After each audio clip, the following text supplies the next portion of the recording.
Alors c'est l'une des premières écoles de commerce en France, l'EDEC Business School. On la connaît déjà tous, hein, plus ou moins dans la métropole lilloise. Si vous deviez vraiment la présenter en deux mots, en disant vraiment sa vocation. Écoutez, Lille a la chance d'avoir sur son territoire une école de commerce qui joue dans la première division européenne. Donc l'EDEC est une des 20 meilleures écoles de commerce en Europe. Et donc elle propose aux Lillois, mais aussi aux gens venus de partout ailleurs en France ou dans le monde, une formation solide au commerce et aux affaires. L'EDEC, depuis plusieurs années, s'est toujours renouvelé pour rester au sommet, comme vous le dites. C'est un principe, c'est un peu dans nos gènes. On a été créé par des patrons du Nord, des patrons roubaisiens à l'origine en 1906, et on a gardé de cet historique de création, en fait, une fibre entreprise en se disant... Ce qui est important dans une école, c'est d'être utile, bien sûr, à ses étudiants, mais être utile à l'économie. Donc, pour nous, être utile à l'économie de la région, c'est une de nos motivations. En faisant créer des entreprises à vos étudiants, mais en leur faisant également rester dans le territoire, ne pas forcément subir la fuite des cerveaux Alors, bien sûr, en formant des étudiants et en faisant en sorte qu'un certain nombre contribuent au développement de cette région, mais également, et c'est nouveau, c'est un phénomène chez les jeunes et qui me rend très optimiste, moi, sur l'avenir de l'économie, y compris de cette région. Beaucoup de jeunes créent leur entreprise. 60 entreprises ont été créées sur notre campus depuis 5 ans. Et ces 60 entreprises ont créé 300 emplois. C'est superbe. La devise, ou une des devises de l'école, c'est tout simplement être là où on ne l'attend pas. Ça aussi, c'est particulier pour une école de commerce.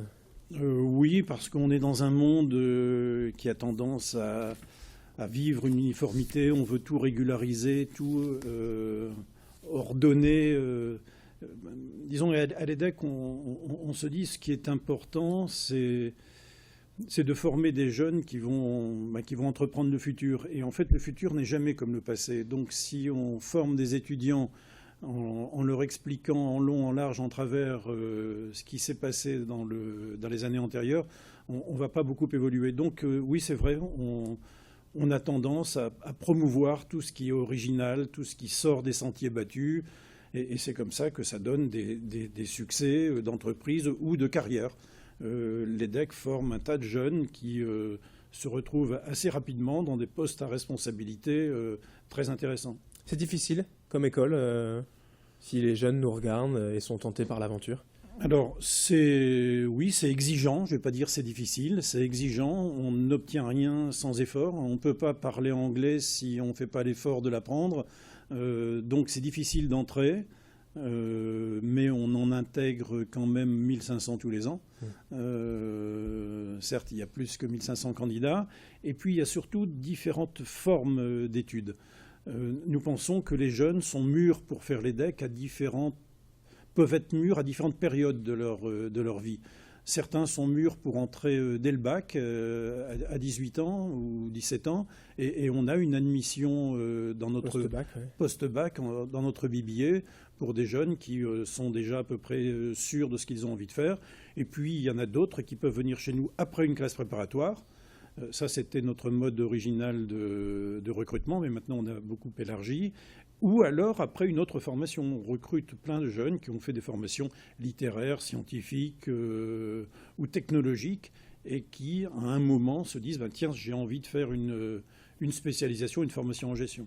Qui plus est, car il n'y a pas qu'une seule formation, il n'y a pas un seul cursus en fait à l'EDEC. Il y a, vous le disiez, le BBS, c'est le Bachelor in Business Administration. Tout à fait. En général, on nous connaît pour un programme, et plutôt le programme avec classe préparatoire. Nous avons plus de 20 programmes différents. Un certain nombre sont généralistes, pour des jeunes, mais aussi pour des moins jeunes. On a de la formation continue, et beaucoup de programmes spécialisés qui forment là à des métiers de façon très concrète.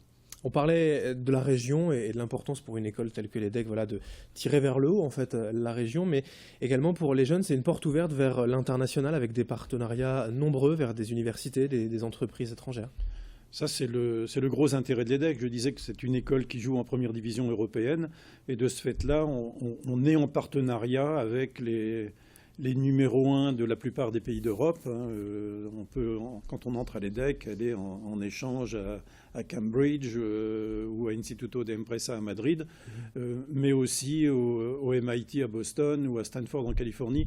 Bref, l'EDEC offre vraiment une chance exceptionnelle à tous les jeunes qui viennent dans ces programmes de faire des expériences internationales fabuleuses. Alors, et au bout du compte, ça se traduit. Alors on peut le regretter en disant ils quittent la région, ceux-là, mais bon, il y a près de 40% des jeunes qui démarrent leur carrière professionnelle à l'étranger et qui sont autant de bons ambassadeurs du Nord, là où ils sont. Eh bien, parfait. Merci Olivier Auger d'être venu donc avec nous sur ce plateau, directeur de l'EDEC Business School, pour nous présenter cette belle et grande école de commerce lilloise. Merci. Merci.